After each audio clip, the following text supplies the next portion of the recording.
Ton âme prospère parce que ton âme est nourrie de meilleures saveurs. Mais elle te fait échouer lorsque tu la nourris de peur, d'angoisse, de stress inutile. Au lieu de chercher des choses qui vont construire l'être intérieur, mais ils importent des douleurs inutiles. On voit des femmes qui pleurent devant la télévision parce que Marie-Ma a été giflée par Ricardo. Le secret de la prospérité de l'âme, c'est l'humilité. Si tu n'es pas humble, tu es mort. C'est l'humilité qui te forge. C'est l'humilité qui te fait grandir. C'est l'humilité qui te donne des opportunités. Nous sommes en fonction de l'état de notre âme. Connaître l'état de son âme, c'est comprendre l'exercice intérieur de notre vie. C'est pourquoi il faudrait que tu contrôles tes pensées. Car tes pensées ne viennent pas de ton esprit ni de ton corps. C'est l'exercice de ton âme. Maintenant, ton bien-être, ton état de stabilité est conséquent des bonnes pensées que tu as. Quand tu produis des pensées excellentes, tu es de bonne humeur, tu es stable, tu es joyeux.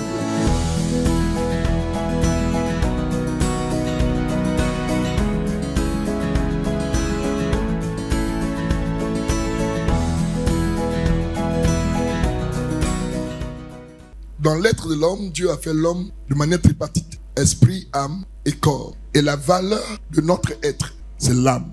Mais l'esprit est également spirituel. Et l'âme et l'esprit étant liés, sont néanmoins séparables. Car la parole dit que elle est plus tranchante qu'une épée à deux tranchants, capable de séparer esprit et âme. L'esprit est spirituel, l'âme est spirituelle. Mais l'esprit, c'est la portion de l'esprit de Dieu qui nous est transmise pour que nous puissions avoir le mouvement. Donc nous avons le mouvement juste par l'esprit. Mais l'esprit ne nous appartient pas. Car la Bible dit que lorsque l'homme finit, quand il achève ses jours, l'esprit retourne à son créateur. Le corps va dans la terre parce qu'il est poussière. Et c'est l'âme qui paraît en jugement. Et l'âme qui paraît en jugement, ce n'est pas l'âme de celui qui est sauvé. C'est l'âme de celui qui n'a pas saisi la main tendue de Jésus-Christ. Mais l'âme de celui qui a fait alliance avec Jésus part non pas en jugement, mais en glorification, en récompense. Il y a 3 étapes dans la vie d'un enfant de Dieu. La première étape, c'est lorsqu'il donne sa vie à Jésus-Christ comme Seigneur et Sauveur. Et quand cela est accompli, il est justifié de toute condamnation par le sang de Christ. Donc il entre dans la saison de la justification. Il était païen et Jésus l'a justifié comme faisant partie désormais de son royaume. Donc nous sommes justifiés, ce qui signifie que nous avons été rendus justes, nous qui étions des injustes. C'est pourquoi lorsque l'injustice de ce monde porte son regard sur nous, la justice divine s'exprime pour faire obstacle à l'injustice de ce monde. Parce que le Satan ne peut plus nous réclamer parce que nous sommes justifiés au travers du sang de Christ. Après la justification, nous rentrons dans la deuxième saison qui est celle de la sanctification. La justification te fait sortir de la prison du péché. La sanctification, elle te donne de dominer l'influence du péché. Donc, toute la vie, à partir de la nouvelle naissance jusqu'à l'avènement de Christ, nous marchons dans la seconde saison, qui est la saison de la sanctification, celle qui nous donne de dominer l'influence du péché. Et lorsque notre vie de sanctification est accomplie, nous rentrons dans la dernière étape qui est la glorification. Et la glorification, elle nous enlève de la présence du péché. Car la glorification n'est pas sur la terre. La glorification se fait dans la félicité céleste, dans le royaume des cieux. Donc là maintenant, nous sommes dans la seconde saison.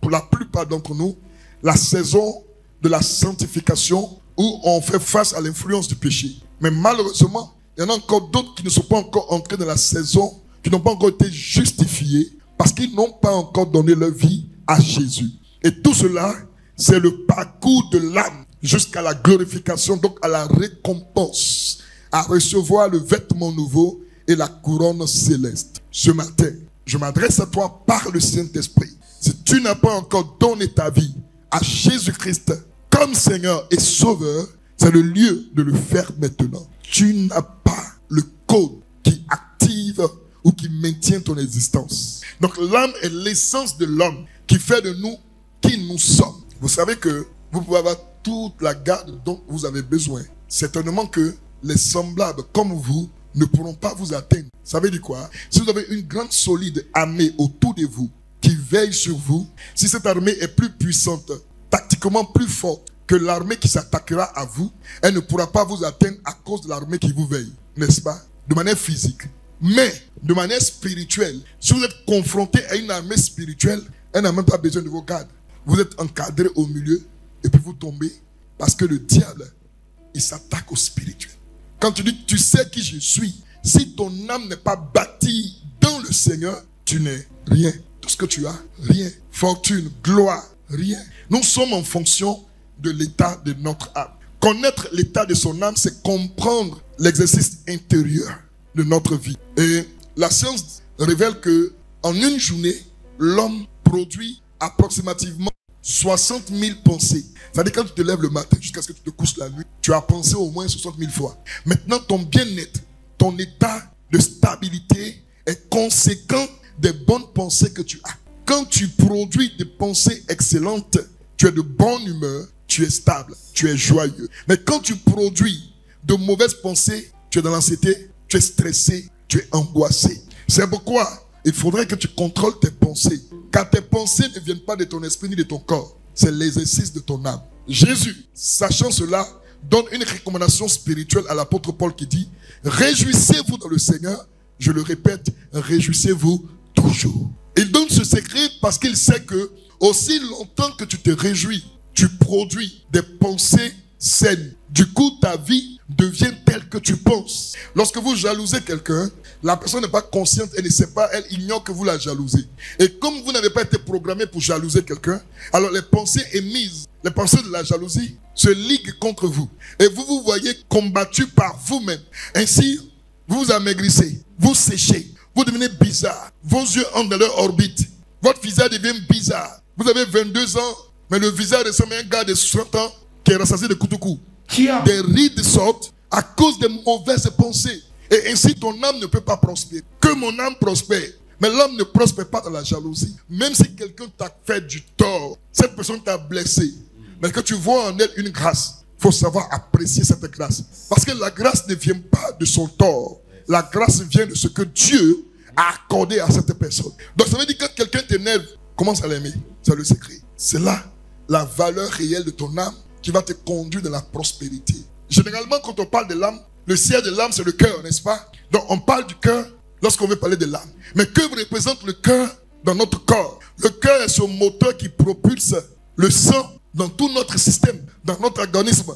Quand le cœur s'arrête, les temps qui suivent, tu meurs. Amen. Pourquoi? Parce que le sang ne va plus circuler. C'est pourquoi il faut veiller sur ton cœur pour ne pas qu'il soit flashé, qu'il soit piqué, qu'il soit chicoté par des émotions bizarres. L'échec est le résultat, en fait, de notre peur. Il y a des gens qui ont échoué avant de compétir. N'avez-vous pas vu le premier de votre classe échouer à son examen? Ton âme prospère parce que ton âme est nourrie de meilleures saveurs. Mais elle te fait échouer lorsque tu la nourris de peur, d'angoisse, de stress inutile.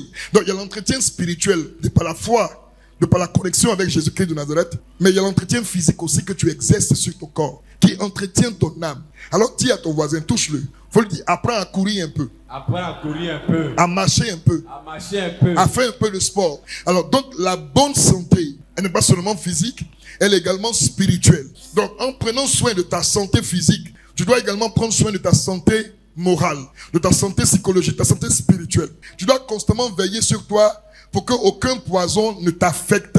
Il y a des gens aujourd'hui, c'est-à-dire qu'ils souffrent de maux qu'ils créent eux-mêmes. C'est-à-dire que tu peux souffrir parce que quelqu'un que tu n'as jamais vu et tu n'es même pas sûr de voir jusqu'à ce que tu meurs parce qu'il a perdu. Tu pleures parce que le bassin a perdu. Tu les connais? Au lieu de chercher des choses qui vont construire l'être intérieur, mais ils importent des douleurs inutiles. On voit des femmes qui pleurent devant la télévision parce que Marie-Ma a été giflée par Ricardo. C'est sorti. À cause de l'esprit de compétition, des gens se mettent dans des difficultés inutiles. Dans le secret, tu compétis contre ta soeur. Donc quand elle rend témoignage, tu pleures. Ton âme ne peut pas prospérer ainsi. Ton âme sera constamment dans la douleur parce que tu regardes tous les gens autour de toi comme des gens étant contre toi. Une autre chose qui fait souffrir et qui empêche l'âme d'évoluer, c'est la trop haute opinion de soi. Quand tu te considères comme supérieur aux autres. Et du coup, dans ton esprit, tu as des bases que tu exiges. Comment on doit te considérer. Et quand on ne te considère pas comme ça, tu as mal. Tu as tellement une grande opinion de toi que tu regardes les gens qui vont pouvoir te parler. Des gens avec qui tu vas converser. C'est-à-dire que toi, tu ne peux pas saluer n'importe qui. Très souvent, les balises que tu mets autour de toi pour te donner un genre sont des balises qui vont creuser ta propre tombe. Et ça t'empêche de prospérer. Le secret de la prospérité de l'âme, c'est l'humilité. Si tu n'es pas humble, tu es mort. C'est l'humilité qui te forge. C'est l'humilité qui te fait grandir. C'est l'humilité qui te donne des opportunités. Des gens rendent témoignage de toi à cause de l'humilité. Quand tu travailles comme une personne effacée, l'attitude de la prospérité de l'âme ne regarde pas le mal qui provient de la vie d'un individu. Elle regarde toujours l'esprit qui est derrière l'individu et non l'individu. C'est pourquoi Jésus ne regardait pas toujours les individus, mais il regardait l'esprit qui les motivait par derrière. Le secret de la prospérité de l'âme, c'est de ne pas se concentrer sur le physique de la personne, mais de regarder l'esprit qui l'influence et de chasser le démon qui l'influence. Donc si tu veux que ton âme prospère, apprends à chasser les esprits mauvais qui influencent tes semblables. Yes. Et non à retrousser tes manches pour les combattre. Parce que tu ne vas jamais finir de combattre toutes les personnes qui voudront s'élever contre toi. Le dernier Adam, qui est la personne de Jésus-Christ de Nazareth, qui se révèle à nous, la Bible dit qu'il est devenu un esprit vivifiant, un esprit qui apporte la vie. Ça veut dire que tu apportes la vie à ceux qui méritent la vie, mais tu apportes aussi la vie à ceux qui ne méritent pas la vie. Donc, apporter la vie, être un esprit vivifiant, c'est le témoignage, c'est l'expression de l'amour de Dieu en toi. Si tu aimes que ceux qui t'aiment, quelle est la valeur de ton amour? Le dernier Adam, Jésus, il vivifiait, il apportait la vie là où est la mort. On n'apporte pas la vie à ce qui est déjà vivant. On apporte la vie à ce qui est mort. Ça veut dire quoi? Tout ce qui est mort, c'est ce qui peut te faire mal. C'est ce qui t'a causé du tort. C'est ce qui t'a blessé. C'est le manque de respect, le manque de considération. C'est toutes ces personnes à qui tu dois apporter la vie. La personne te méprise, mais tu l'aimes quand même. Elle t'insulte, mais tu l'aimes quand même. Elle te calomnie, mais tu l'aimes quand même. Elle te méprise, mais tu l'aimes quand même. Quelquefois, quand les choses sont difficiles dans ta vie, il faut que tu confesses à nouveau que tu appartiens à Dieu. Pas que Dieu a oublié que tu lui appartiens, mais juste parce que tu veux parler aux démons autour de toi, que tu sais qui tu es. Dans le principe d'action de l'Éternel, l'âme puissante, c'est l'âme de l'amour.